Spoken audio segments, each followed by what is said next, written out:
Howdy, everyone. Today is Tuesday, August 11th. The time is 5:30 p.m. We're here for the regular session of the Coppell City Council. We do have a quorum present, so I am calling the meeting to order. We will be convening into executive session in the first floor conference room. At the end of the executive session, I will come back out and announce work session, at which time the public is invited and encouraged to attend. Thank you very much.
Good afternoon, everybody. The time is 6:25 p.m. We have adjourned from executive session, and we will move into work session in the first floor conference room. The public is invited and encouraged to join us. Thank you.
It's 6:30 p.m. Citizens' comments will not be heard during the work session, will be heard during the regular session under citizens' appearance. We do have 4 items under work session tonight. The first one is deliberation regarding the agenda. Anybody have any questions or comments on the agenda? Mr. Don? On, I think it's D, on consent. I don't know where it is, I can't find my agenda now, but, yeah. So one question, there's a reference on the bottom of page 5, it refers to the RTC and Rail North Texas initiatives are vital. Is Rail North Texas, is that a legitimate initiative right now? I'm sorry. Are you familiar with that one? Repeat that. Rail North Texas. Page 5 of the legislative. Oh, here's the text right here if you get there. It does say, I mean, it talks about, well, the RTC, I was just wondering if that's a holdover from the past. I can't find any reference to Rail North Texas since like 2009. I was gonna Yeah, say, it could be, there was a couple holdovers. Okay. I was gonna say, I haven't heard it. Well, I'm just not confident there's a current initiative called. Rail North Texas, not that I'm aware of, but I So, can, I thought I It's got just, them all. it's just a cleanup. Nobody would probably Okay. ever see that, but that's I all. was like, no, I haven't heard Huh? of it. You did. Well, I'm a nerd though. Transportation nerd. It's right next to RTC also. I was like, It's written right next to RTC. Right. Yeah, I was like, I haven't heard you don't recognize of it. that. No. That's all I have. Oh, That's all I got. Was that the question for me that you had? Well, I just didn't, we talk about rail relatively often, but I've never heard that initiative. But it apparently sir. there was an initiative once upon a time, maybe 15 or 17 years ago. So, Was that the question you had for me? yes. Oh, All no. right, any other Thanks. questions or comments on the agenda?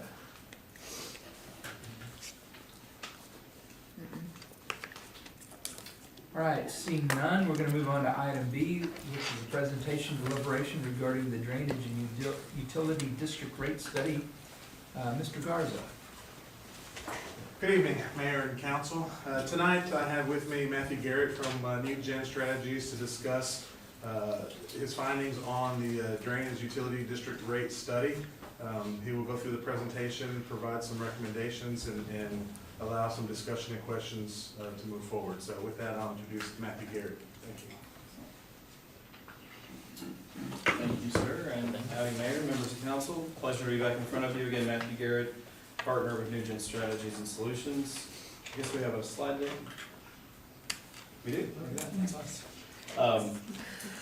Doing a lot of presentations to councils this time of year, and this is one of my easier ones, not because it's an easy decision for you, but because the headline rate is not a huge one. So I'll lead with that, and we'll talk about, if you haven't seen it already, what that means. This was a 5-year update to the Drainage Utility District, or Stormwater Utility, as we sometimes call it. Looking through 2031, you last looked at this in depth some years ago. I believe it was in 2019, we'll have that on a later slide. Your most recent fee was enacted in October of 2023. You do have in the 5-year horizon $29 million worth of projects. So we do expect costs to continue to increase. We've applied some inflation to those current day dollars, arriving at that $29 million. Additionally, we do think to maintain the utility in its state and to hit your key performance measures, that we would recommend 25 cents on the rate, which is currently $5 per resident, each year over the next 5 years. So too with commercial, they'd increase lockstep. They have a table of fees, we'll go through that a little bit. All in, and you'll see this later, benchmark to comparators in the surrounding area. Your current fee and any proposed rate increase we have is not outside of the norm for our area. Some of the details here I've already discussed. Currently, the charge is $5 per month for each residential account. You'll see you have a tiered rate.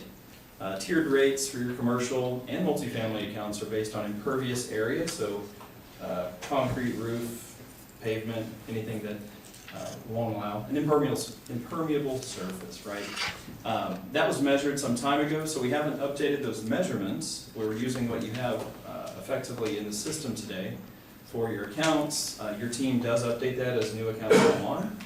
I'm not sure if it's as-built or aerial imagery afterwards, but I know they're doing a good job of staying on top of that. So no necessary change to the tiered structure, just want you to be aware that that's banded, right? So if you're a commercial property between 0 and 10,000 or just under 10,000 square feet, you'll pay double what a resident pays. 50 to 100,000, right, we're doing 30 times what the resident pays. And your top tier, and you have quite a few of these, big guys out there that are over 500 1,000 square feet. They're capped and banded, as it were, at $1,500 per month. So that's the current rate structure. Starting point here, we started this before the 27 budget was done and ready for you. Kim probably already has that produced. But here we took 26 and added inflation. So just to touch on inflationary factors, we assumed a general inflation factor equal to the municipal cost index. Salary increases are anticipated at 5%. For the construction, we did use the earthwork index average. That's a TxDOT published number.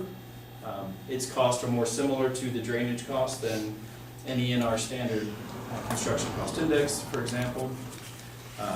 There are some planned staffing hires, including a new utility project manager in 2030 that are baked in. Past that, we've made a couple debt assumptions to fund that $29 million. We know that Coppell has options, so this isn't the final end-all you must use debt, but that's what's baked in to the scenario.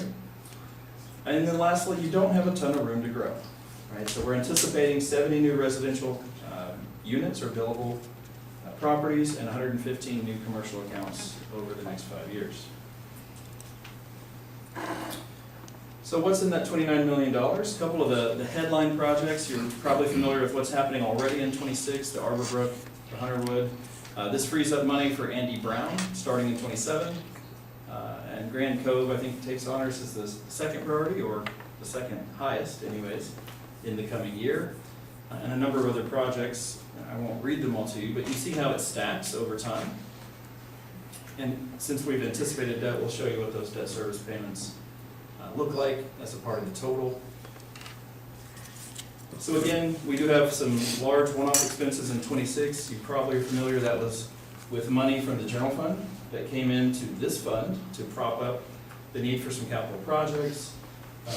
We had a couple other, I think it was erosion mitigation projects, bank stabilization and the like, that were funded in 26. And then you'll see the projected debt service there in light blue Bless you. in the coming years. We still maintain a level of cash funding. That's what you see in the capital outlays in orange. And then overall, that bottom blue layer is your operating expense. It's not growing dramatically, so that's a pretty standard rate of growth over the 5-year horizon. So again, the leftmost chart, expenses versus revenues, you see that influx, that transfer in, as it were, from the general fund helped us to do what we needed to do in the current year. Substantially different sort of expected expenses going to 27. And you'll see where we have the capital outlays and debt service versus the total revenue. Generally on debt service, you don't carry a lot of debt service, right? And so as we introduce potential debt into this utility, you'll see the debt service coverage ratio is satisfied in 28, but we fall short of that by 2031 if we do not change rates. So again, this dashboard effectively says, if we do nothing with our rates but spend according to plan, how do we fare against our metrics? So the only one really not satisfied here is your debt service coverage ratio. You'll see you have ample reserves. Again, you're a community with options. You could use some of that instead of debt funding. But again, you're in a good position from a fund balance, so that's not driving the need for this small rate increase. Instead, this quarter over the next 5 years gives you more options overall, and it allows you to debt finance or cash fund more because you have additional revenues to meet that need. So I won't belabor this. The table is laid out pretty sequentially. It's a quarter per year, and you'll see a similar change to your commercial rates without variance. It is assumed that fees would increase in February, according to this plan, so that's why we're presenting it now. Any questions about the fee itself? Yeah, I do. Yes, sir. On page 13, previous page. Yes, sir. The revenue on the far left-hand chart, I don't see the 4.6% growth on that, which is the 25 cent per. Was that intentional or? I think it's negligible. This is current rates. This Well, right rate now is- it's current. This rate is current rate. Yeah, I understand. You'll see but- a bit of growth, Mayor. That's about all you'll see on this chart. Okay, not substantial then. No, sir. I mean, it's almost, to make it out, you probably couldn't tell. There is a small growth factor, that very minimal growth that we talked about. We do have a subsequent slide with projected rate increases. And I think you'll see a bit more slope there, but it's still a pretty modest one. I can advance to that one now if that'd be Anybody preferable. have, Ramesh? Thank you, Mayor. If you can please go to slide 13, that, Yes, sir. that $29 million, 13? go back one. Back further? Yeah, this one. Yes, sir. So, for the future years, those project costs, is that maybe it's a question for you, is that an internal estimate or has some vendor given us that quote? It's internal estimate, yeah. My concern is if our vendors get a hold of this, they'll know how much we are planning to spend. So is that a good thing? It's, for what we do is, we use this as a planning tool for us, with our estimates and the vendors, our consultants, but when we, for example, the Heather Glen, we recently got a consultant to provide us an estimate for the design and an estimate for, and it's in line, we didn't give them this, but it's in line with what we put up here, and so Okay. we kind of checked that. Yeah, I understand. I mean, for your 5-year planning, you have to come up with those numbers, so it's a trade-off there. And you mentioned that we could either fund it through a bond or use cash reserve. At the rates that you're proposing, will we have the same, are the equally good options, whether we cash fund it or bond fund it? No, sir, I think you'd rapidly deplete your cash if you tried to fund 29 million here. Okay. So we think in the 5-year horizon to do it all on timing and on plan. I do think the capital structure could handle some cash, Okay. maybe a little more cash. We haven't optimized or tried to reduce to the bare bones the debt that we issue. Instead, we think this plan, because it's relatively modest, unit of measure, a quarter per month on a monthly bill to the average resident or to all residents. We think that gives you a little headroom to do a little more cash, but now you have the debt capacity, and as we'll prove out here on the next slide, you'll be able to meet that debt service coverage should you desire to actually debt finance all of it. I know Kim and her team will have other future discussions, right, as to how to fund this, and you'll make those decisions as a part of appropriation every budget. But here you have a plan that works, even if you need to debt fund it all. No, but a large portion. All right, thank you. Good questions. All right, so this is, as the mayor pointed out, current rates, very modest increase to our overall revenues here. These were the proposed rates with those increases. Here you do see a little bit better slope with the rate increases that we're proposing for you, plus that very modest growth in counts. So here we have just satisfied, if you were to look at this and say, what's controlling the rate? We're at 1.25 as a debt service coverage target in 2031. As you know, as we issue debt, that then carries a coverage requirement. As we showed you in the plan, we have debt every year. And so every time you issue debt, that's going to increase your debt service need. And so we just proved this satisfies it at each year. But of course, we don't think you're gonna take final action on the 5-year rates tonight or the budget for 2031 either. But this is our best guess as to how that's going to look. And then to the council member's question, your reserve balance over there, while ample, it would leave you wanting for all of your cash capital needs if you wanted to go that route. Any other questions about the nuts and bolts? All right, so benchmarking then, looking at your residential rates compared to the comparator market, we work with a number of communities on a number of utilities and general fund work, and we know they're evaluating some of this in some of these communities, but we don't have their adopted rates yet for comparison. Right now, you're in the middle of the pack. So if you moved up to 5.25, you'd be on par with McKinney. An example property here you have for an auto shop, 30,000 square feet, kind of falls into that band on the lower end of the spectrum, only paying $18 at the bottom of the stack by comparison to other communities. Not all communities have a tiered system. Some will charge each uniform impervious area by 100 square foot or some other measure. So there are different designs that you could choose, but favorable here. For a restaurant at 75,000 square feet, that's gotten into another tier. And in this tier, this particular subject property at 75,000 square feet sits in the upper quartile. And that's a hazard of bands in general, right? If you put some level on the low side and some level on the high side down the middle, you're gonna have, we'll call them winners and losers. We'll have somebody paying a little bit more than the effective unit rate and someone paying a little less per square foot. But administration of that for your team is much simpler in the tiered rates. Another example property, 186,000 square feet. This is an entertainment venue, paying $350 a month, kind of the upper quartile. Now we're getting to the big guys, 400,000. This is right up to your largest tier, not in the largest tier yet. Paying $700 per month. Again, upper quartile. And then for the really big guys, near 2 million square feet here. These are subject properties within your community.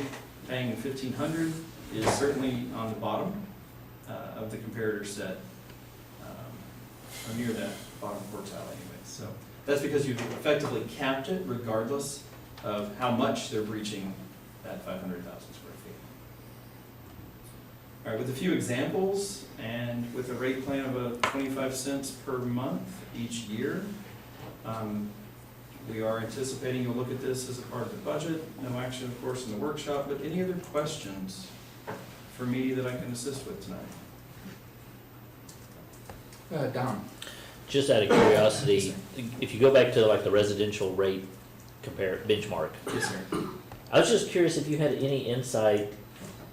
So Irving's the big winner across the board on all this, but like there's such a variation even on this residential from where most of us are up to where like Colleyville and Irving. Do you have any insight into those other communities? Is it just they're behind in their stormwater fund, or?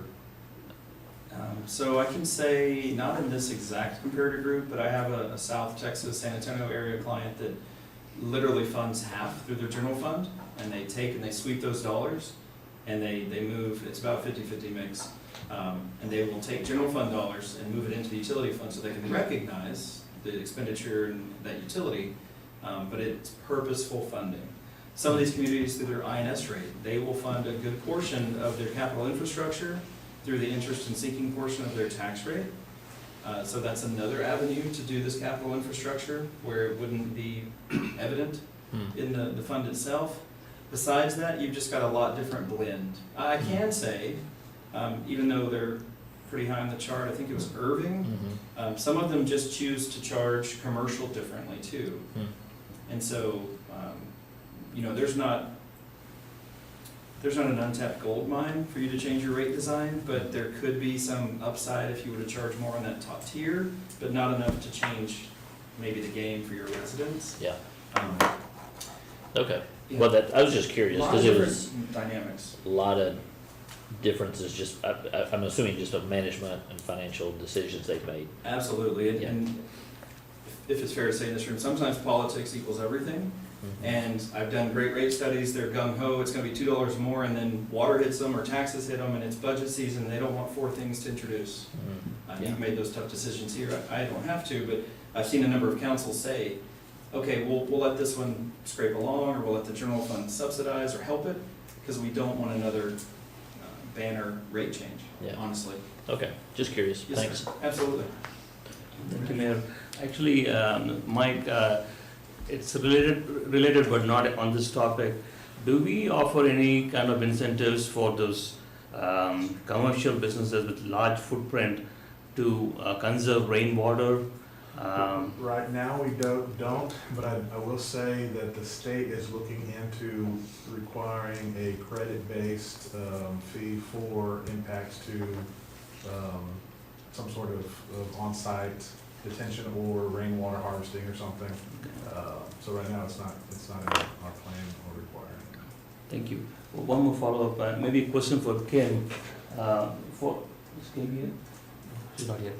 Ken, maybe we can follow up later. I'm interested to know if these rates will apply to seniors as well, or is there any exemption after a certain age? So, They're applied uniformly okay, to all residential, all property owners. thank you. Any other questions? I was just gonna say, the seniors do get a 10% discount on their water, but that is independent of their sewer charge. And this is. This is Oh, storm- stormwater, sorry, I missed, stormwater, yes. I just wanna make sure that that's where the discount happens on that bill. Okay, just, thank you. I do want to clarify next steps. So with your discussion and thumbs up on whether or not we want to proceed with the 1/4 cent, the next step would be we would come back to council with a resolution identifying this rate change as well as the master fee schedule update for the rate change, but the rates won't go into effect until February for the next budget year cycle, so. One follow-up, Mayor. So Mike, for the dirt, it's completely self-contained, so there is no transfer from general fund or any other buckets? Correct. If I can clarify, with the exception of the one-time transfer, the large transfer, Not routine, right? Yeah. not on a regular basis. And it's dedicated only for stormwater projects. If there is a transfer, it will come before you. Correct. It's not a routine. Thank you. And the intent of me asking that question is, I wanted to see if this rate increase will fully sustain this bucket, or if we are constantly going to go back and dip from general fund or any other buckets, then this rate is not. The hard part with this particular rate and the projects that we have, a lot of it has to do with Mother Nature too.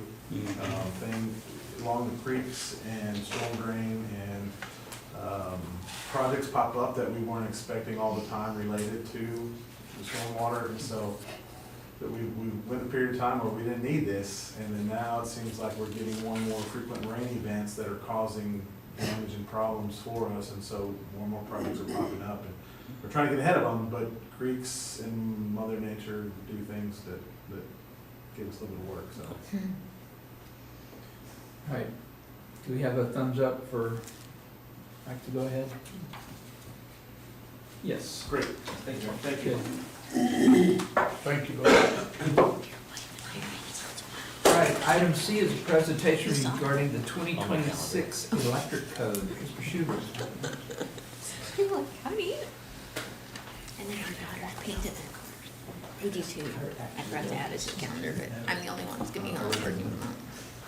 I have senior sunrise. Do y'all have senior sunrise? Good evening, Mayor and Gabby has Council. senior sunrise. Presenting you the proposed adoption of the 2026 National Electrical Code. It's been 3 years since I came to you guys with the 2023, and now we're looking at adopting the 2026. Again, this is in order for us to be able to keep on par with the state. The state is moving forward with the adoption of the 2026 as of September 1st.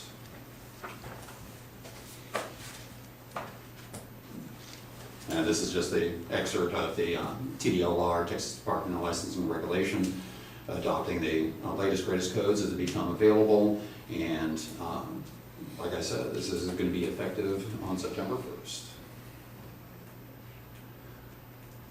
In order to help streamline this for tonight, since you guys do have a very busy evening, basically I just changed everything over to bullet points.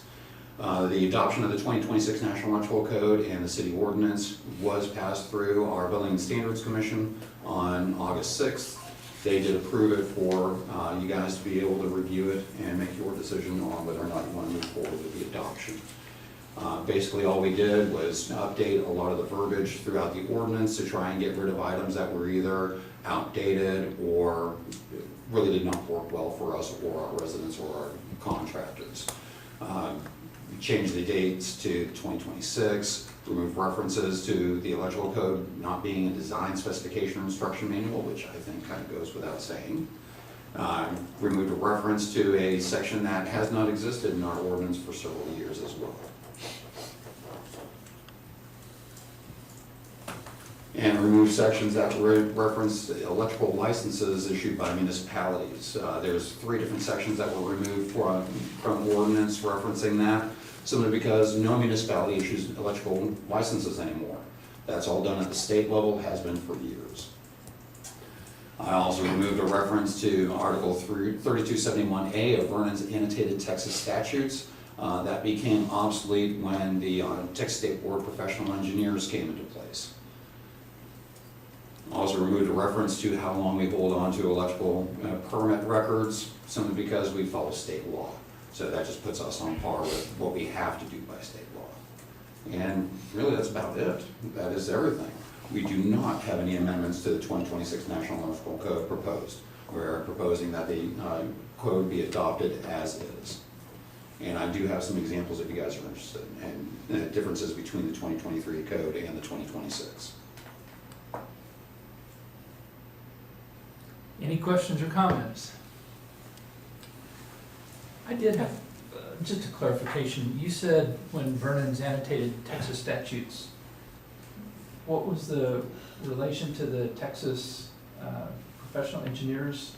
The portion that's referencing in our city ordinance was superseded when the Texas State Board of Professional Engineers was formed, and the Texas Occupations Code for the electrical It was engineers. formed in 1920. It's when it was, those old references, they codified everything, 1987. So all those old numbers, it shows a repeal, and it's been moved in the occupational code. Okay. That's all that's for.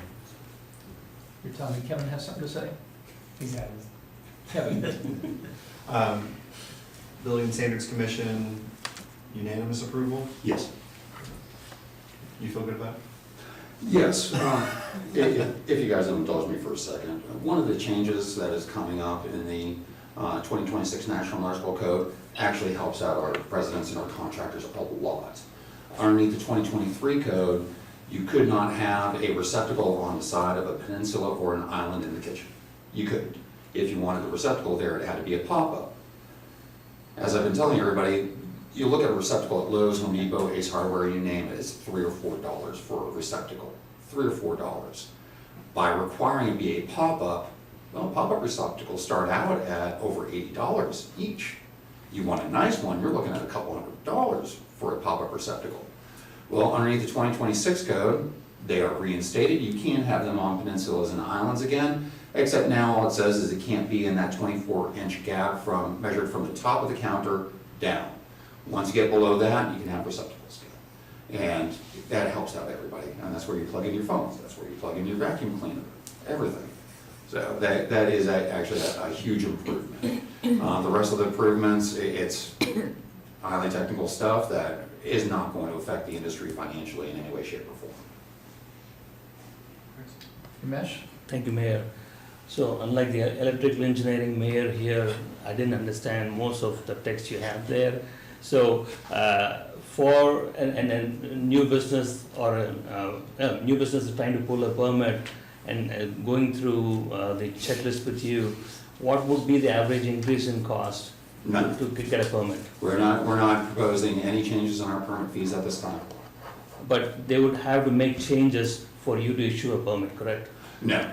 Luckily, the references that we have are a little outdated, but they did not affect the permitting process or anything like that. Okay. At the end of the day, no matter what, we're held to state law as well as the National Electrical Code. So those references really don't affect anybody. Okay. Thank you.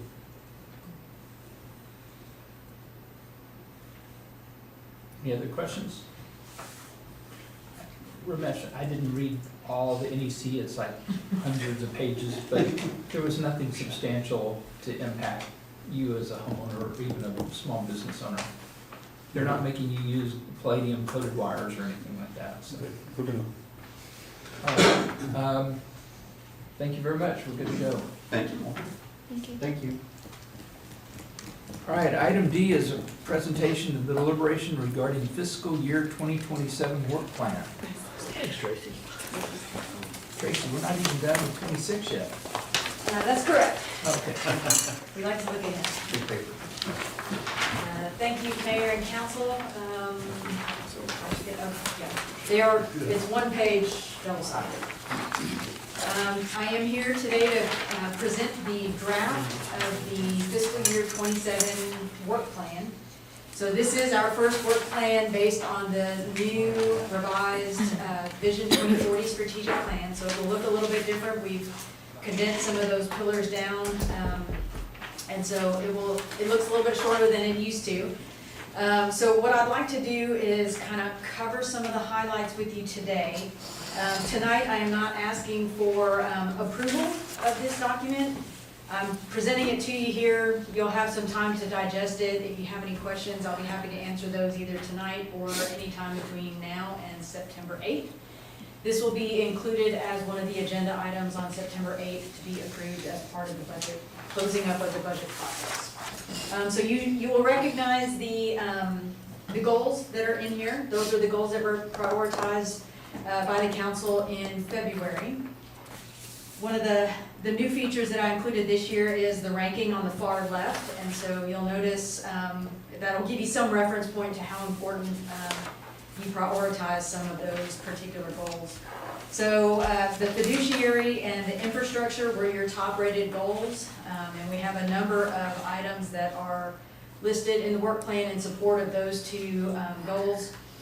Most of the items that you see, so if you look down the list, there's quite a few in that foundation pillar for the Sustainable Foundation that have the SFE department as the lead department for those.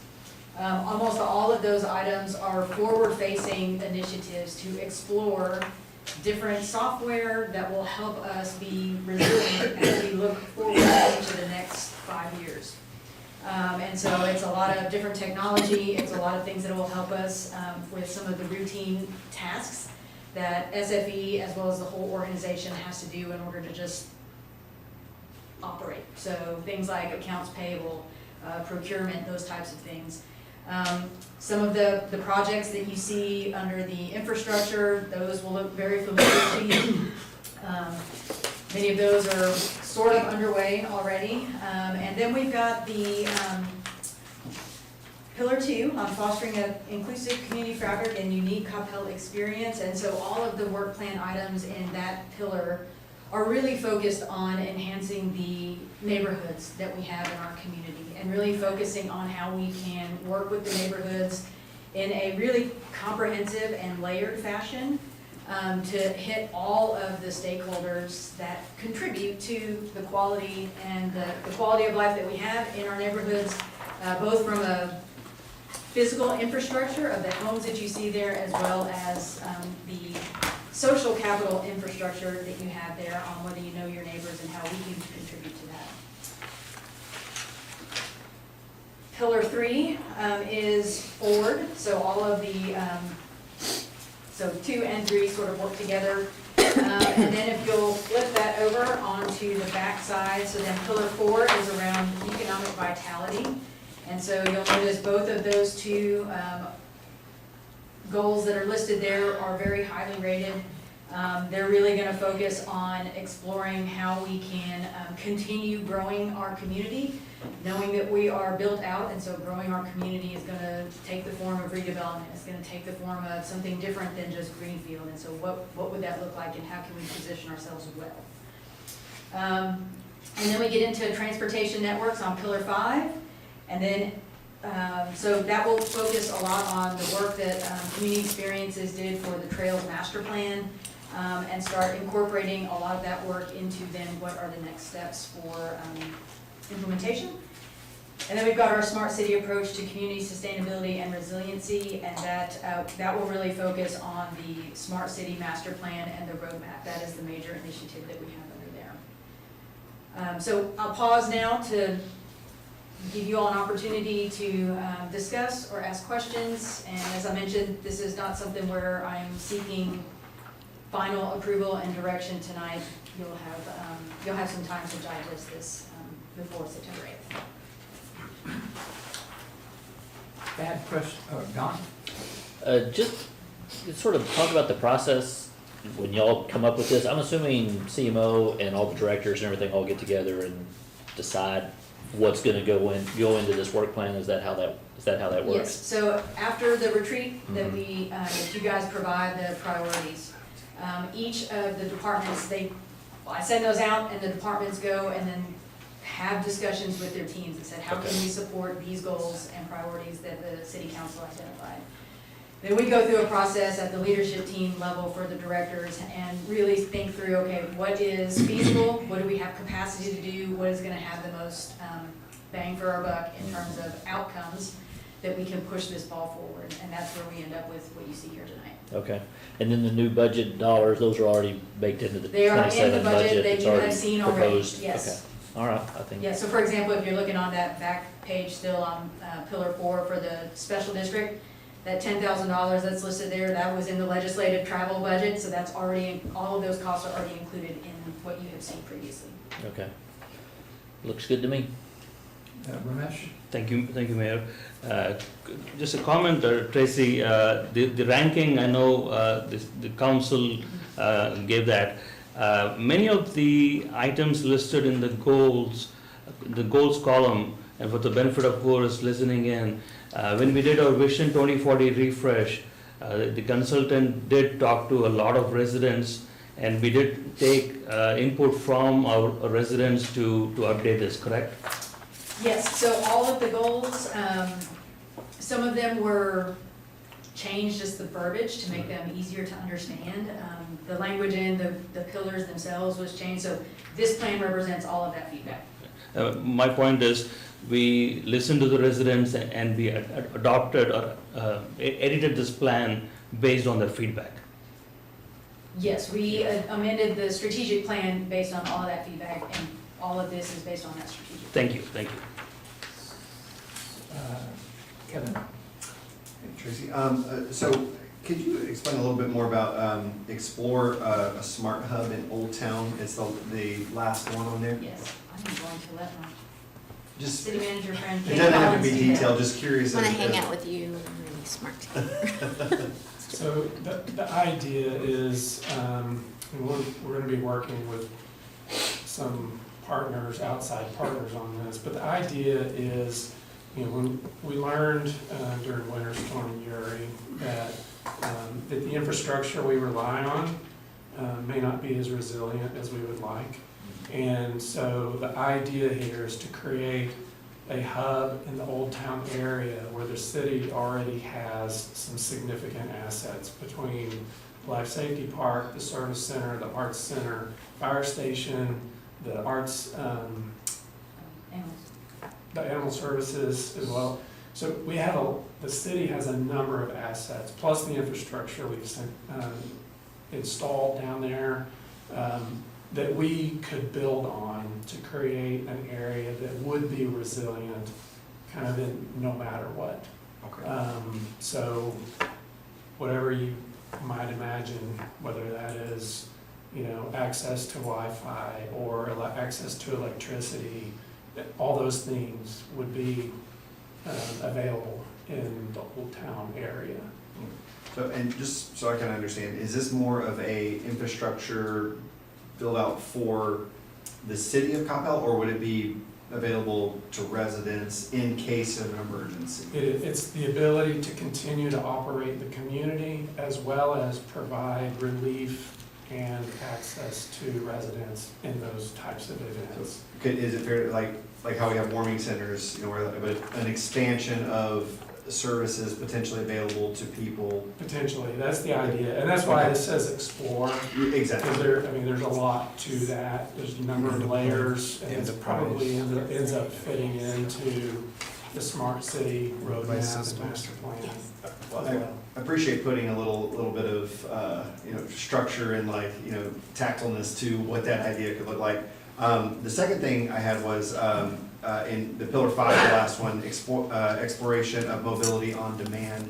Is this looking at microtransit type things, and is this a expansion of our lift program? What does that particularly look like? Yes. Yes. So, there's a number of, it's sort of layered also, and it Absolutely, is, we have seen, because the LIFT pilot program has been so successful, we know there is some demand there, and so what would that look like, knowing that now we kind of have all of the transit around us is done? Yes. And so now we kind of have certainty around what is what are those assets then that we can start integrating into our system? And part of what will probably play in is, I was with the DCTA CEO this morning, and he said that our use of SPAN has significantly grown this past year. Yes, the Neville's household is taking advantage of SPAN, so yes, we I are. don't think it was just the Neville's household. I think you're. He said it's been very, very effective here. I think that that's really interesting because we've obviously seen a number of cities around us, I know, that have taken advantage of microtransit programs, you know, that they've installed them in their cities. So it'd be interesting to see what that'll look like for our community, and obviously connecting in with our regional transportation hubs and things, you know. I think it'd be interesting to explore what that would look like on the residential side or the non-commercial side, let me just put it that way. So what would that look like? So interesting. Thank you very much. I appreciate that. One question for me, Sure. to help my memory, we combined pillars 0 and 1 together? Well, no, it used to be pillars 2 and 3, so the foster inclusive community fabric used to be pillar 2, and then preserving the unique Coppell community oasis used to be pillar 3, and we combined old pillar 2 and old pillar 3 into new pillar 2.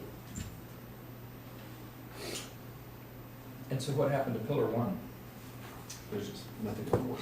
Pillar 1 is perpetuate a learning environment. And it stored locally? It just did not have one of the things, which is just, I remember. as a general statement, doesn't mean we're not doing anything in those. It's just not moving forward, it's just in a We status are quo. providing the level of service tomorrow that we are providing today related to those. I just remembered it was, Correct. I remembered it was lower. Yes. Okay, thank you, that helps. Any other questions for Tracy? Would it be fair to say what Mayor was just asking, is that we're not necessarily applying new dollars to develop new programs or reallocate dollars for new Correct, so programs? Is that a good way to say that? the goals in pillar 1 were not rated 0 on fallback, we don't want to fund those things. They were rated at maintain status quo, and so the amount of investment we are doing today is what the community will see moving forward. Excellent. Thank you for articulating Yes. that. Right, Yeah, if you have any other follow-ups when you get home and you have more questions, we're happy to answer those. okay, just keep in mind that, you know, there's no action and nothing required of us, but this will go into the plan for 27 and 28, so we will be seeing the impact of this in our January work session, and we'll see it in next year's budget. So this is the beginning of the basis of the next series of planning documents, so just keep that in mind.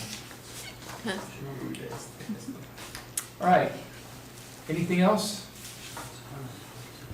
Well, therefore, the time is 7:13 PM. We're at the end of work session. We will move into the council chamber for the regular session of the city council at 7:30.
Well, I thought we were ready to start, but we don't quite have.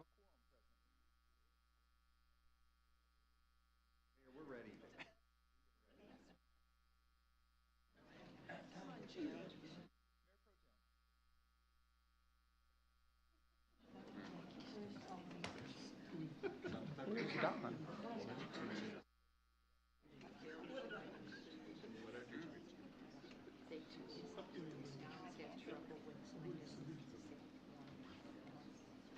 All right, we're going to go ahead and get started. The time is 7:31 p.m. We're going to move into the regular session of the Coppell City Council. Just as a reminder, persons wishing to speak during the citizens' appearance or the public hearings must sign the appropriate register located outside the council chambers and list your address. This evening, we have Dr.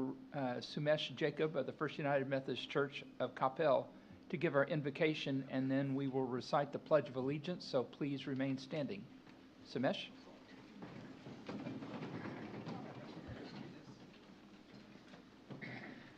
Thank you, Mayor, and the officials for this opportunity.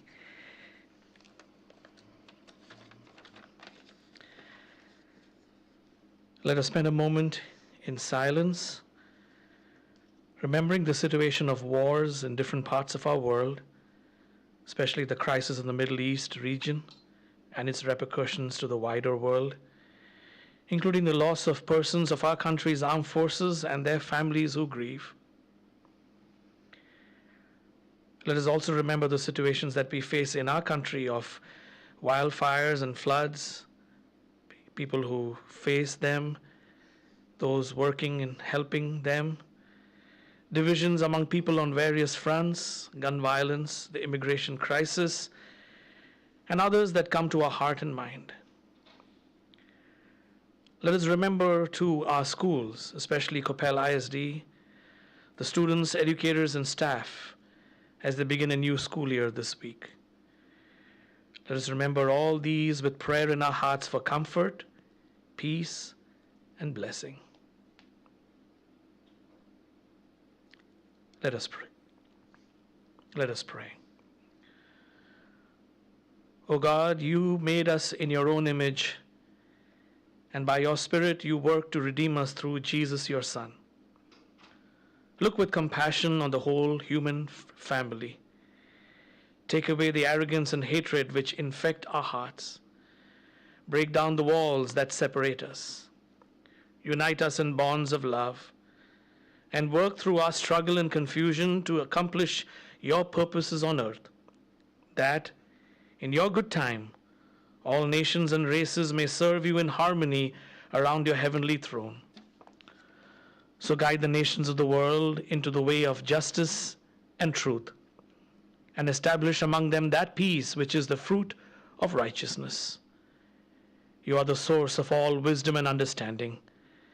And so be present with these who take counsel here in our city's council meeting to continue doing the work of our community. Bless them that they may consult together for the common good. Direct their thoughts and words, concerns and deliberations, that all their decisions may be pleasing to you and be for the welfare of all in this city of Coppell. Through Christ our Lord we pray. Amen.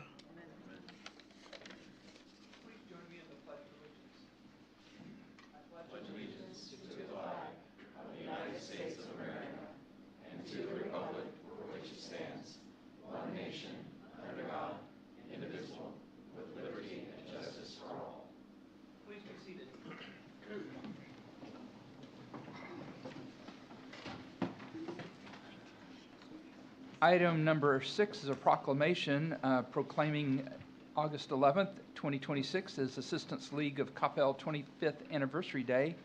And I'd like to invite members of the Assistance League of Coppell to come join me.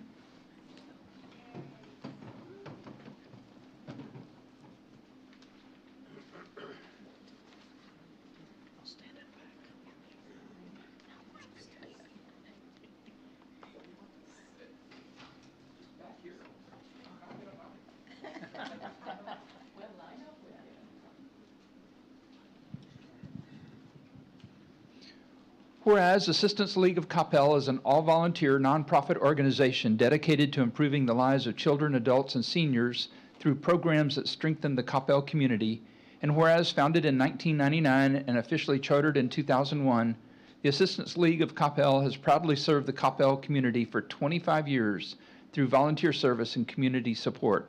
And whereas the organization provides programs such as Operation School Bell, Helping Hearts, Youth Today, and Service Learning, which offer school clothing, essential supplies, food, assistance, student scholarships, literacy monitoring, drug abuse prevention, mental health promotion, and other services to those in need. And whereas the members of the Assistance League of Coppell and its Assist Teens of Coppell Auxiliary have given thousands of volunteer hours to support local youth, seniors, and families.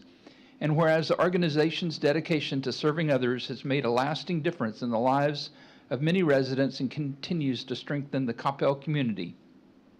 Now therefore, I, Wes Mays, Mayor of the City of Coppell, do hereby proclaim August 11th, 2026 as Assistance League of Coppell 25th Anniversary Day in the City of Coppell, and thank its members, volunteers, and supporters for their dedicated service to our community. In witness thereof, I've set my hand and caused the seal of the City of Coppell to be affixed. It's the 11th day of August, 2026. So thank you very much for your service. Thank you. And Bobby, I bet you had a little something to say. And I've always told them, never give me a microphone. I just want to thank everyone for this proclamation and to share a few things with you of why that happened. This past year, we gave back to the community $43,400. We served 4,500 people, and that was over 3,000 hours of volunteer hours. And when the money went to CISD, all of our money stays here. We gave central office of CISD for clothing, food, and other things, $11,883. We gave Laura Springer at the high school $1,000, Zane Porter $500, Marcy Waters over at Victory Place, she got $1,000 in gift cards and $1,000 in for her discretionary fund, because that's where there's a lot of need.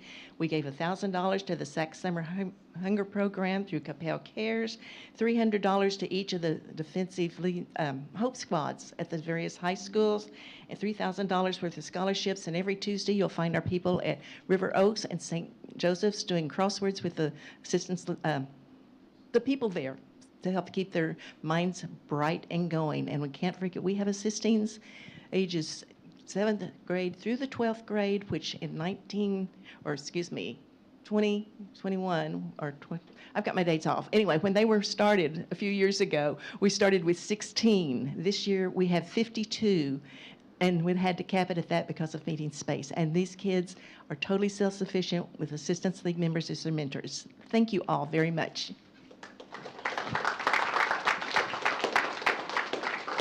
Mayor Pro Tem? Oh, thank you, Mayor. I just want to thank all of you. You've brought so much joy and so much relief into this community. And you've taught so many young people just the value of volunteerism. And I'm just so thankful for everything y'all do. And, you know, every time I show up trying to volunteer for something, there's kids from your program that have already beat me there. So I really appreciate that. Thank you so much for everything you're doing. Councilmember Nevels. Thank you, Mayor. Assistance League, thank you guys so much for everything that you do. I just have to share a personal story. So today, my mother's been going through some health challenges over the past few months, and she's over at River Oaks right now. And I was sitting there visiting with her, and sure enough, the Assistance League rolls in. They're like, we're ready to do some crosswords. Now, I understand there was a music program that was happening that day, and I saw the look of disappointment in the volunteers' faces, because they were like, man, I really wanted to do some crosswords today. So, but that service, I mean, just that one program alone, it's worth a weight in gold, you know, just for investing in all segments of our population. And so I appreciate you guys bringing warm smiles and friendly faces, and, you know, keep people going. And so it just means a lot. So thank you for all you do. And I know I just spoke to one small segment of our population. You guys do so much, and you have such a big reach in our community. So thank you for everything you do. It is greatly appreciated.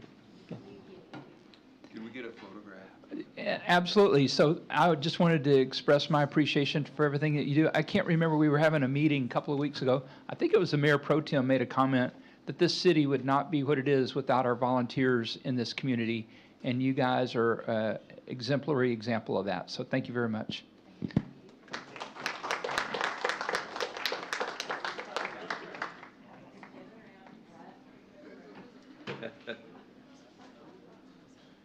You ready? Right here, please, Tony. Hello. He's so smart, isn't he?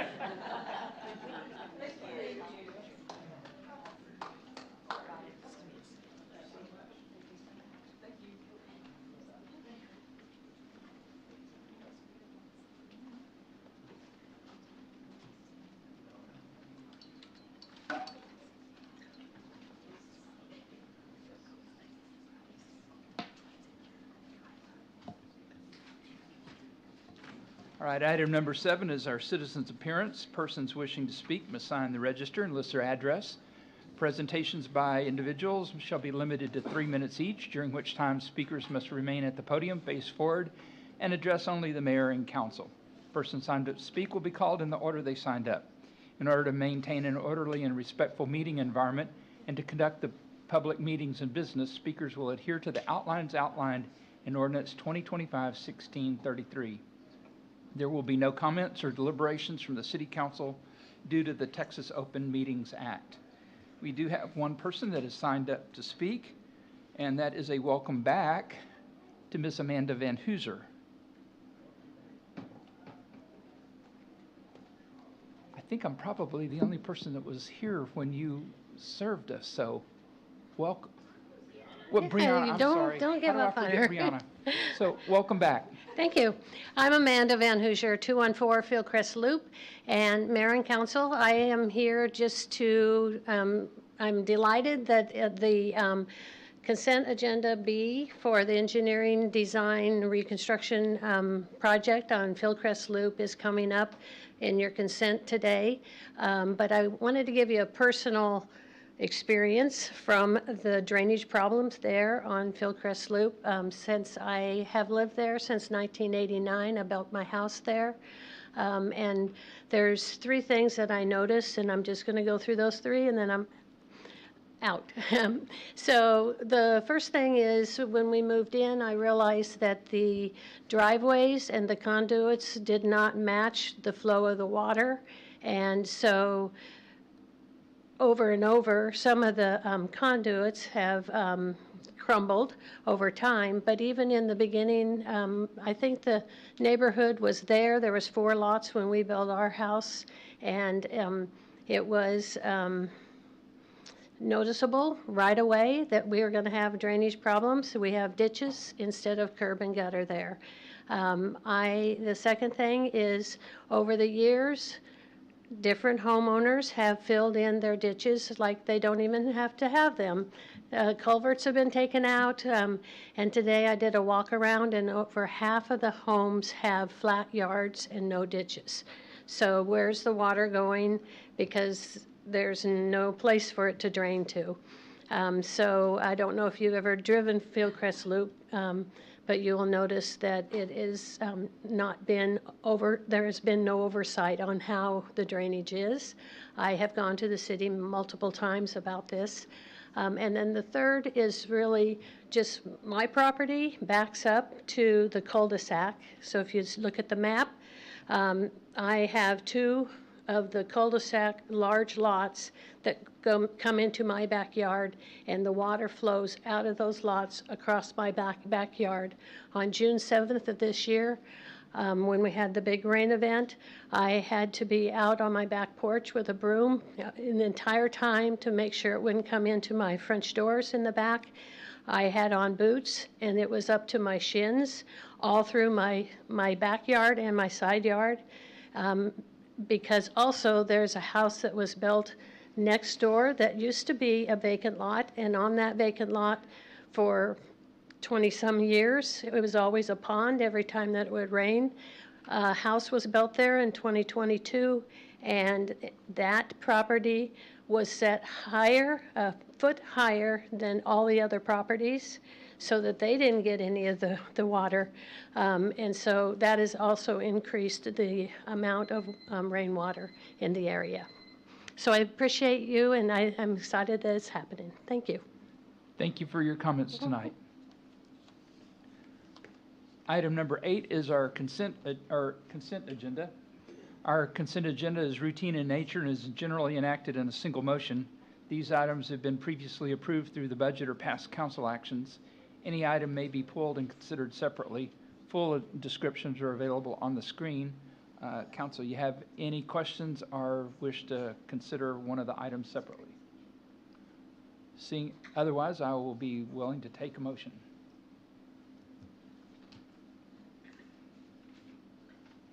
Councilmember Prem Kumar. Thank you, Mayor. I move to approve consent agenda items A as in alpha to D as in delta. Seconded by Councilor Hinojosa Smith. All in favor? Walker, Hinojosa Smith, Carroll, Nevels, Prem Kumar, Matthew, Hill, none opposed, motion carries. Okay, item number 9 is a item that I must recuse myself from. I do serve on the HOA Board of Directors for the association that is adjacent to this property. So the Mayor Pro Tem will be filling in my absence. Mayor Pro Tem. Thank you, Mayor Mays. Okay, there's a couple of pieces of paper you need here.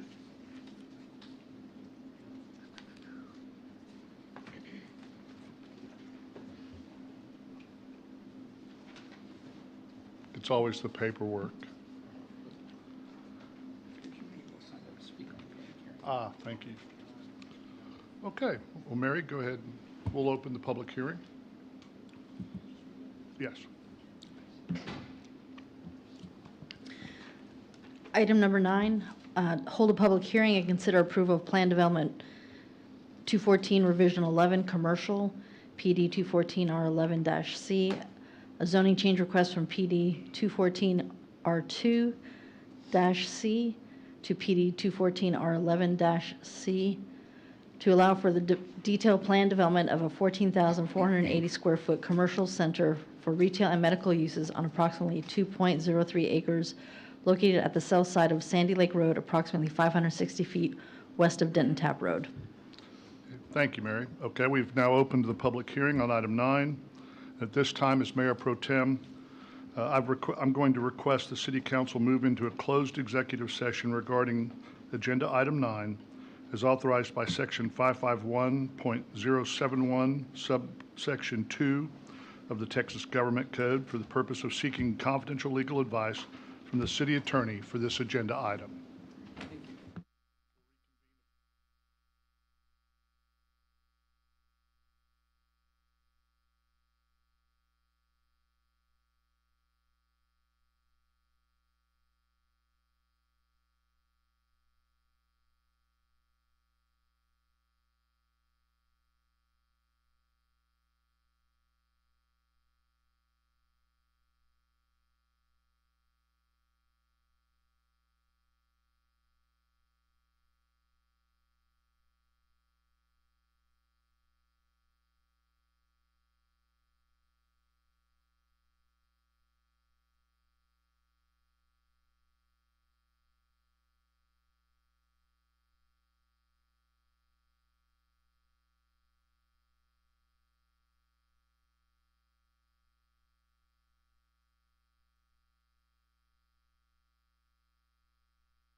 reconvene.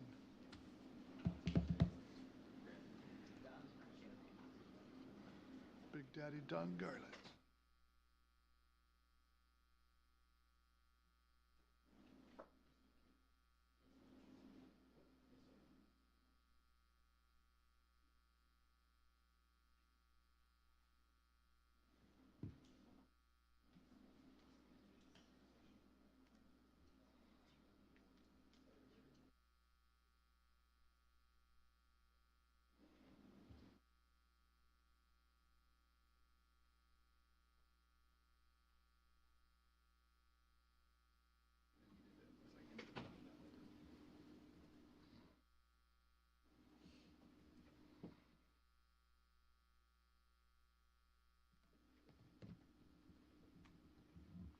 Okay, it is now 8:39.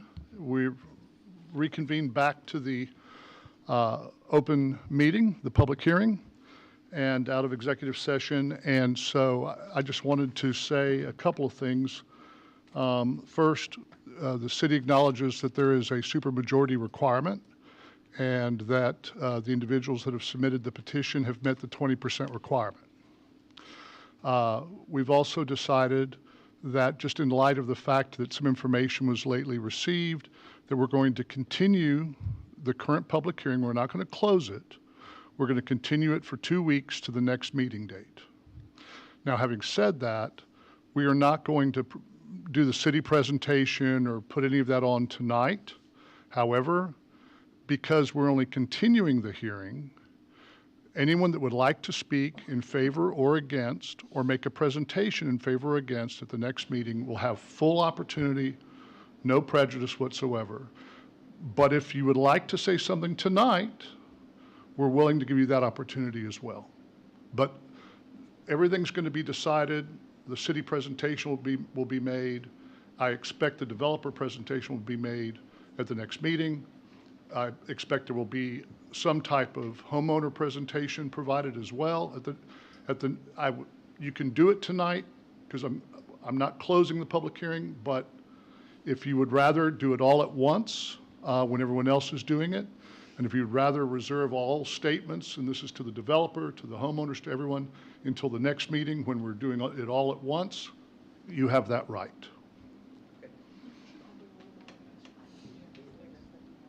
Is that in 2 weeks?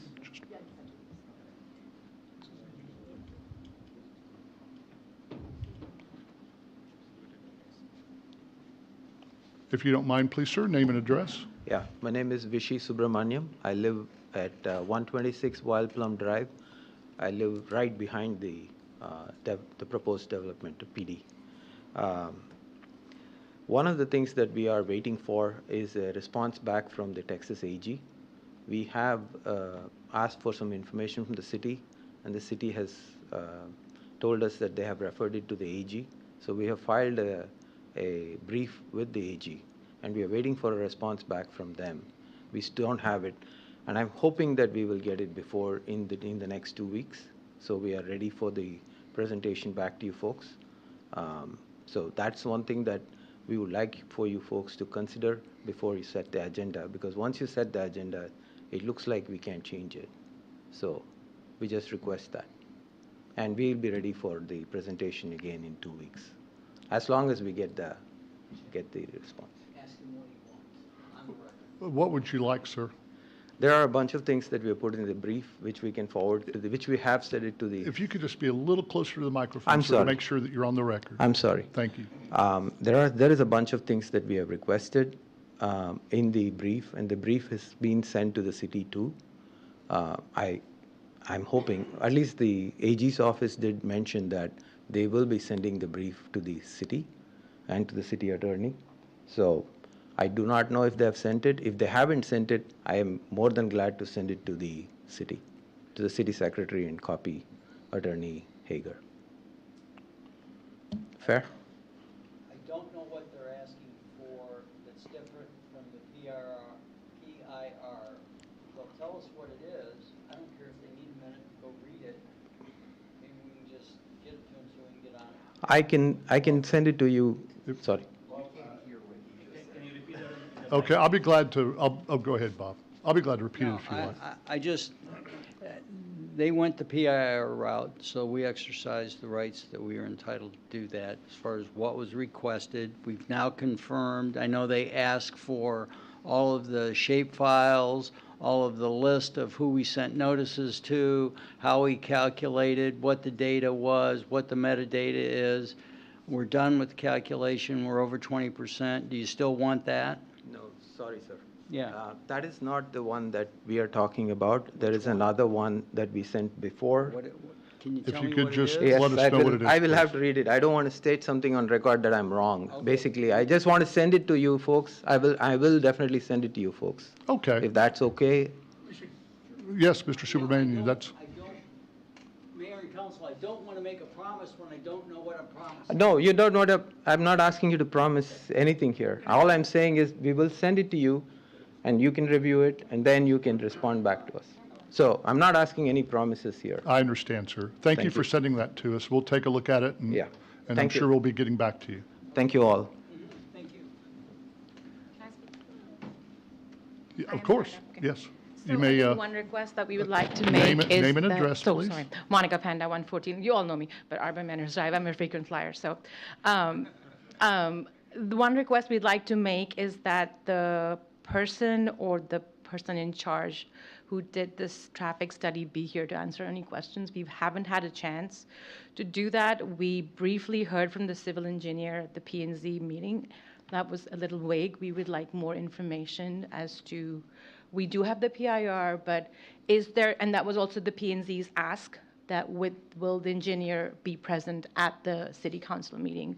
So just something that we would request that be made available to us, either in the form of a city representative who has all the information and who is very well versed with what was done, how it was done and conducted, so if we can have that information, because we don't have that. What we heard at the P&Z was not very encouraging, and hence this is the request that we're making, because he didn't seem to know a lot of things that, how it was done, whether it included a cut through, when it was done, and I mean, that should be something the city should be very well versed with. So that's one request we're making. And anything else, Ms. Pond? that's it. Okay, so I've been told that staff will be available for those Okay. questions in the intervening 2-week period, and I'm sure we'll be able to answer your questions. Thank you. Thank you all.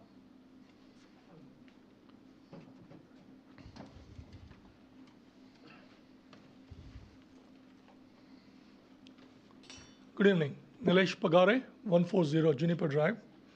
To give you more insight into the question about information, what Attorney Hager wants is they hired a firm, legal firm, OK & Associate, and they filed a motion at Texas AG's office to withhold item number 3, okay, from our PIR that was requiring, that is related to the information between city and the Lee Engineering and other items. So those, that copy of the brief is already available with city as well as city attorney. And we filed our requested brief requesting Texas AG why they should let city share that information with us. So if we can get that information, our blocker will be resolved. Okay, that's number one. Number two is the traffic study was done for 1 day. We're going to talk about that in 2 weeks, but there is a phase 2 study that was not completed. The traffic light location is absolutely messed up in that. So are we going to have all those things addressed between these 2 weeks so we come to a place where city, resident, and developer, we find some common solution? Because a lot of things are in the limbo state, right? There is a lot of things we have talked about in our email chain about how P&Z has conducted the business, including the P&Z Commission, taking decisions when the crucial data is not even available, right? The study that was claimed is done. No report was available during P&Z, and the report was available after the fact. How can P&Z make a decision? So my request is we should not go and continue for after 2 weeks. You need to send the motion back to P&Z to do their job thoroughly, right, before it comes back to you, because that's where the real blocker is, okay? And there are multiple things that have happened. we're getting the form on Friday asking every every owner on the deed to sign that form at the last minute, and city person telling she herself found that today. Lot of issues here. So P&Z needs to be, P&Z process needs to be reiterated before we meet. Otherwise, we're going to come back and we're going to say the same thing, and then you're going to have things to deal with P&Z. That's my request. Thank you. Thank you, sir. Would anyone else like to make a comment this evening? Understanding that all of you, Ms. Pound, all of you reserve the right, obviously, to speak freely and fully at the next one, subject only to the 5-minute time limit. Okay, I guess any other discussion, or is there a motion on the table? Council member, you have a question? Yeah. Okay, Council member Prem Kumar. Thank you, Mayor Pro Tem. I just want to clarify before the motion. I thought Mr. Subramaniam made a comment that he prefers that we don't move this to 2 weeks, 2 weeks later, till all the information that he needs is given to him. But that's not what we are proposing right now. I just wanted everyone to be aware. Thank you. Thank you, Councilmember Prem Kumar. Is there a motion? Yeah, thank you, Mayor Pro Tem Walker. I have a question. Did we read the agenda item 9 to record before Yes. we went to the executive meeting? Okay, Well, we read it when we came back. okay. Did Right. we? Oh, we read it before, sorry. Okay, We read just it wanted before, to make yes, sure. we did. So that we can continue the public hearing. Yes. So my motion is to extend this public hearing until August 25th, Tuesday. Okay, is there a second? I see a second from Councilmember Prem Kumar. Is there any discussion? Seeing none, we'll call for a vote. All in favor, say aye, or raise your hand. Walker, Hinojosa Smith, Carroll, Nevels, Prem Kumar, Matthew, Hill, none opposed. Motion to postpone carries. Okay. Thank all of you for being here and for your passion and your insight. Thank you. We appreciate you. Thank you. Yes, I'm sure he's dying.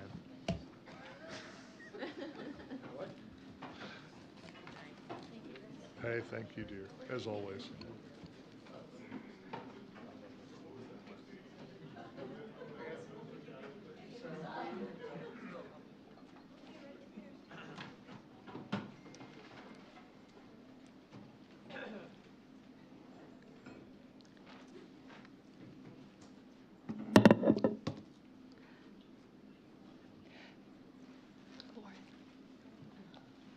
Oh, thank you. That's what I was looking for. I know, it's still.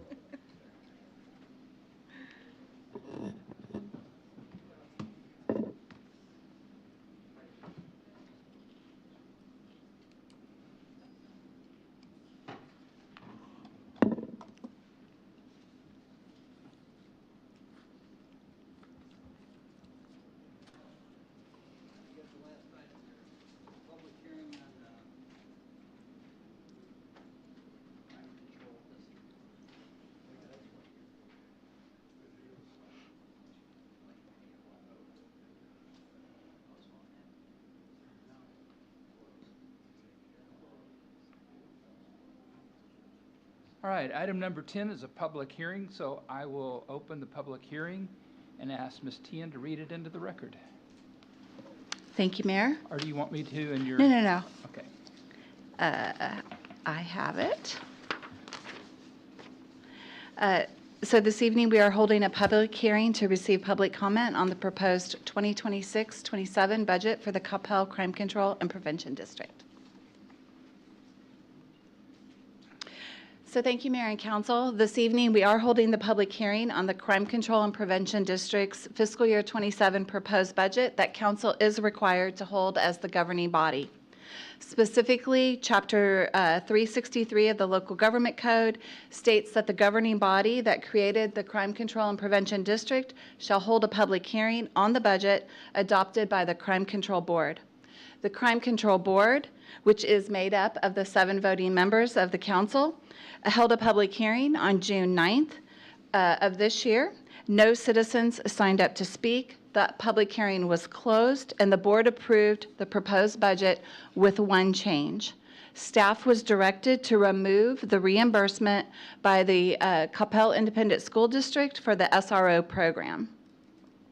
So before I present the Crime Control's fiscal year 27 budget, I would like to provide you with some background.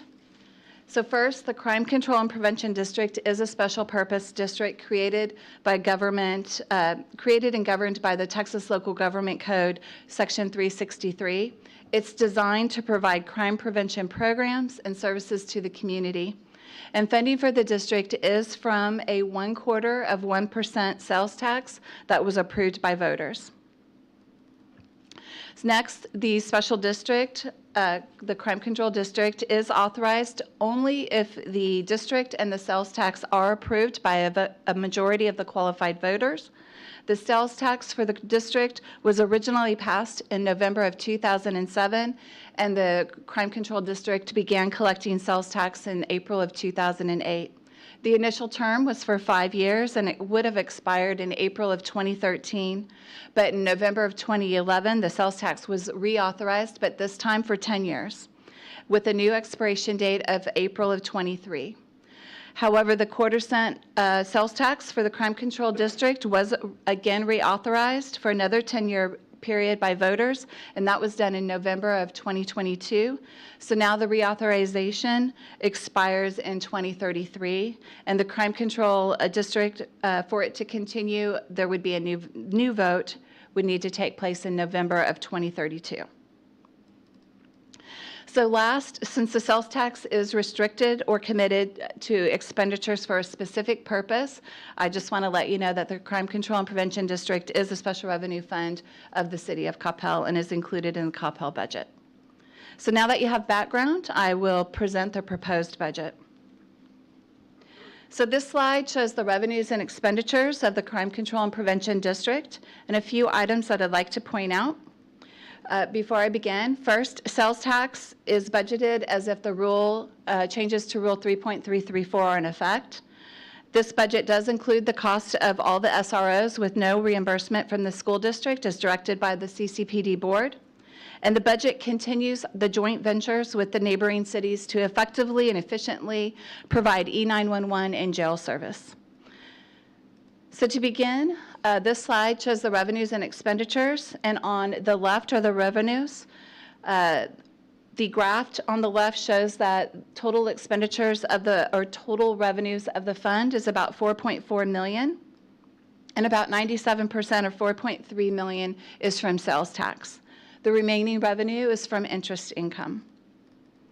Regarding expenditures, total Crime Control and Prevention expenditures are projected to be about $6.4 million for the next fiscal year.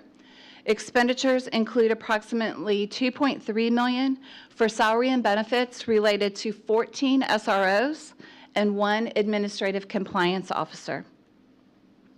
The services category, which is the gold or yellow portion of the pie, is about $2.5 million, or about 39% of total budgeted expenditures.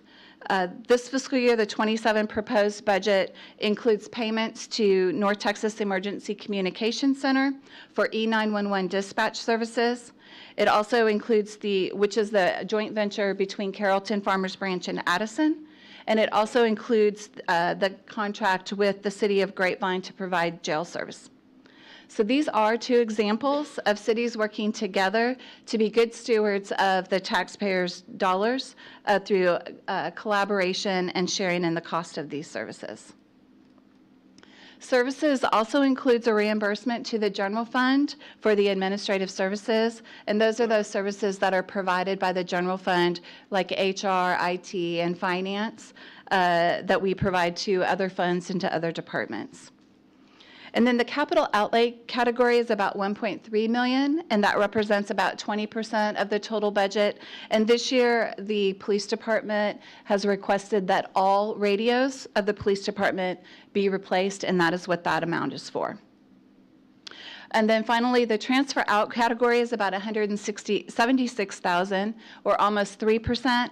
And this is the transfer to the Capital Replacement Fund and the Enterprise Solutions Replacement Fund for the vehicles and then any software or IT equipment used by the SROs. That is the 1 year of useful life is transferred for those items. So to summarize, the proposed budgeted revenues for fiscal year 26-27 is estimated to be about $4.4 million, and expenditures are about $6.4. And that was an overview of the Crime Control and Prevention District's proposed budget for the 26-27 fiscal year. The agenda item is a public hearing on the budget for the Crime Control and Prevention District, which the governing body that created this district is required by Chapter 363 of the Local Government Code to hold. The actual adoption of this budget will occur with the adoption of the entire city budget scheduled for your consideration of approval at the September 8th City Council meeting. And with that, I'm happy to answer any questions, and Chief Barton is here and available for questions too. Council, do you have any, Mayor Pro Tem? Thank you, Mayor. Gosh, my time in the limelight was so brief. But I'll let you, I'm glad you've got the job and not me. So, Ms. Tian, with respect to the radios, so is that the radios the officers wear and the radios in the car and all that good stuff? Okay, super. Yes.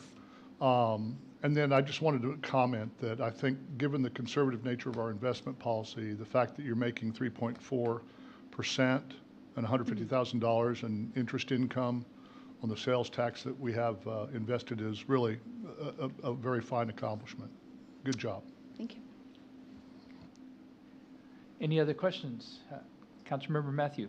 Yeah, thank you, Mayor. Question for you is, we have 15 police officers listed here, and they all are getting paid from the sales tax, right? From the Crime Control Prevention District budget.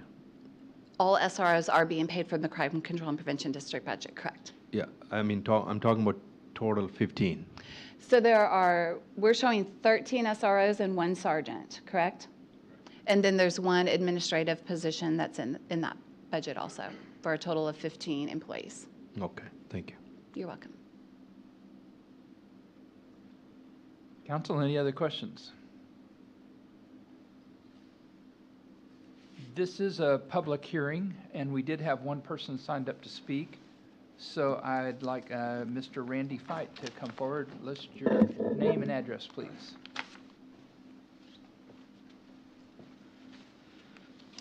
All right, Randy Fight, 200 South Denton Tap. So good evening, my name is Randy Fight. I'm the Chief Operations Officer for Coppell ISD. And I'm here tonight just to say thank you on behalf of the district for your ongoing support of our students. In these challenging economic times, and as districts like Coppell ISD are facing unfunded mandates, the city's financial commitment to providing school resource officers to ensure the safety and security of our students, staff, and families is something we do not take lightly. The City of Coppell and Coppell ISD continue to foster a strong and collaborative relationship, and as we work together to serve these great citizens of our community, while funding these SROs out of the city's budget is certainly a significant commitment, the city has continued to prioritize the safety of our students and families. That commitment means a great deal to us, and for that we are extremely grateful. Thank you again for your continued partnership and support, and I look forward to continuing the great relationship between the City of Coppell and Coppell ISD. Thank you. Thank you very much. Mr. Fight, I have to apologize. I was supposed to read a blib to tell you what to say and how to say it, and I forgot to do it, but you did fine, so thank you very much. No problem. Thank you. Is there any questions for Ms. Tian or Chief Barton? Mayor Pro Tem. Thank you, Mayor Mays. I just wanted to point out that last time I was able to get the numbers a couple years ago, I think it's important to point out that because this is all being funded, the SROs are being funded by sales tax, that our best guesstimate is that that means that roughly 60+% of that cost is being funded by people that do not reside in Coppell and that come into our town, whether it's one of our fine restaurants or other business establishments, and spend their money, and then we collect that sales tax. And so, you know, this is not only wonderful support for the school district and for our children and staff, and the families that that come to our campuses, but it's also really being paid largely by non-residents through the sales tax payments. So that's, I don't want anyone to think that it's anything else. I think that's an important point. Thank you, Mayor.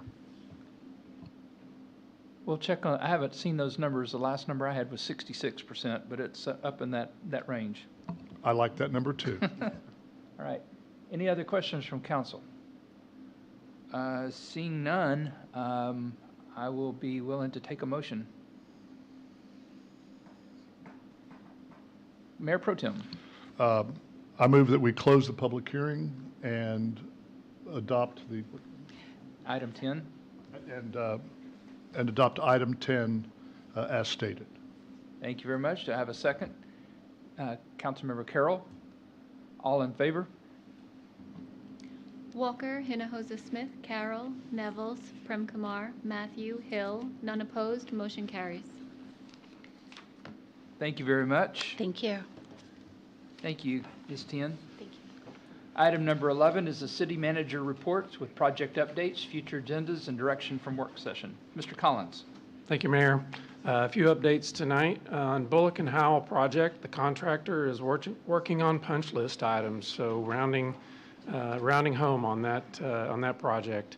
Royal Lane reconstruction, storm drain installations are in progress. The Atmos gas line relocation is also in progress, and subgrade work is in progress. The Justice Center remodel finishes are being installed currently. And at the Fire Station 3, if you were on site today, you noticed that the contractor poured the slab today. So that's a big milestone for that project. And that concludes my report. Thank you very much.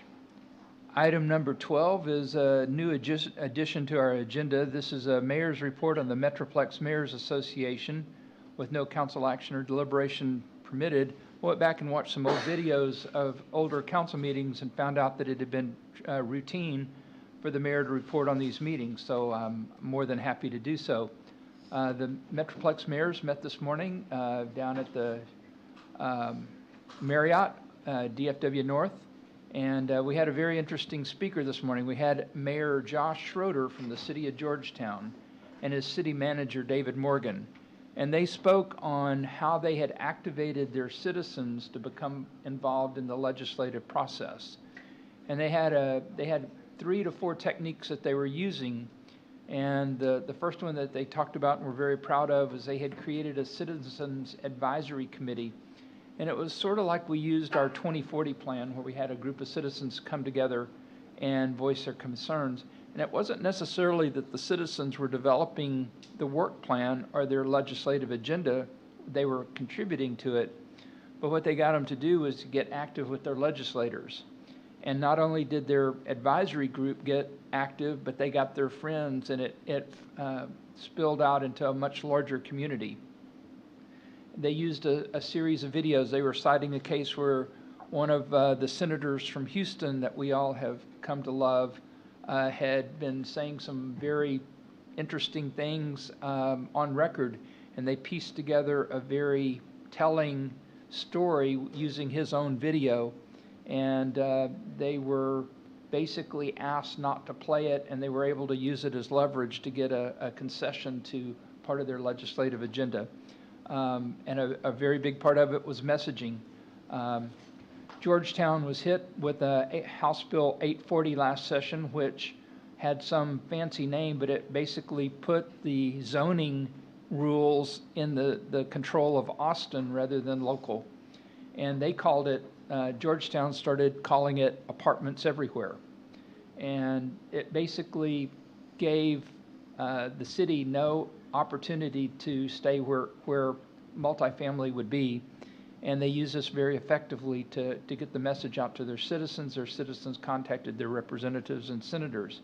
And I found it very interesting. That's been very similar to what we've been doing with the Austin Gap. So I'll be approaching this council next year after the 89th legislative session is over to see if we might want to form a an advisory committee similar to what Georgetown did. It seemed to be very effective. The Metroplex mayors has grown to 48 member mayors and city managers. We have over 30 industrial advisory partners and sponsors, and it has grown into a very robust group. So it's been very rewarding to be part of it, and I plan on presenting this once a month. Next month will be a report from the North Texas Commission, Chris Wallace, on the legislative update. And there will be a whole series of events after that. So thank you very much for the opportunity to report on that. Item number 13 is Mayor and Council reports on recent and upcoming events. Boards and commission applications are now live. Please consider submitting your application to participate on a board or commission to help guide the development, future needs, regulations, and more for Coppell. For more information, please visit the website coppelltx.gov/boards and commissions. Just as a friendly reminder, school does start tomorrow, and please be cautious, slow down in active school zones, and be mindful of the increase in both pedestrian and vehicular traffic. Be aware that this will probably last for about a week, and then things will get back to a new normal. We wish our educators, students, and parents the best of luck as they work towards another successful school year. Item number 14 are public service announcements concerning items of community interest with no council action or deliberation. Do we have any public service announcements? Seeing none, I'm sorry, Councilmember Prem Kumar. Thank you, Mayor. I was hoping either you or Councilmember Nevels would say this, but today afternoon, the Coppell Chamber of Commerce had its monthly luncheon, and the key features were the 10-plus service organization. It was really nice to see the Chamber of Commerce work hand in hand with the nonprofits to help make Coppell a great city. And I was happy that city council members were able to attend that. With that, I can conclude my report. Thank you. Thank you very much for the reminder. Item number 15 are necessary actions from the executive session. Councilmember Hinojosa Smith. Thank you, Mayor. I'd like to make a motion to appoint Kyle Mitchell and Robin Ramsey as alternate municipal judges for Coppell Municipal Court for a 2-year term, and to authorize the city manager to execute the appropriate contract for a like term. Thank you. We have a motion and a second from Councilmember Carroll. Any discussion? Seeing none, all in favor? Walker, Hinojosa Smith, Carroll, Nevels, Prem Kumar, Matthew, Hill, none opposed, motion carries. All right, thank you very much. There being no further business before this council, we are adjourned at 9:11 p.m.